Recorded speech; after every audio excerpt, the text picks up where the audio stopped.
We often think we have a right to this or we have a right to that.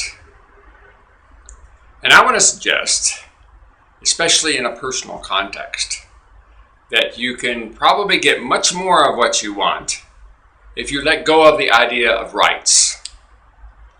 I don't assume that you have a right to anything. One time I was working with a client, and a married client, and he was complaining to me how his wife was not available for making love nearly as much as he wanted. And he was complaining in a way that told me he thought he had a right to make love with his wife. And he even said that, well, when we were first together, there was no problem, And I said, well, maybe the problem is that you think you have a right.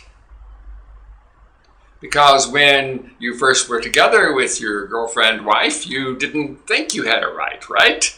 You knew you had to treat her in a special way. You had to ask yourself, what do I need to do here? How do I need to be with her so that she wants to make love with me? But if you think you have a right to make love with your wife, I can probably predict you will get the opposite result of what you want.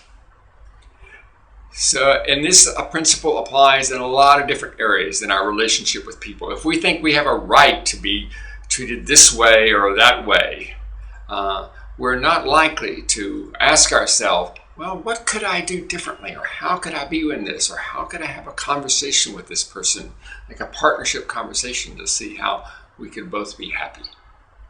So be careful. You don't have a right.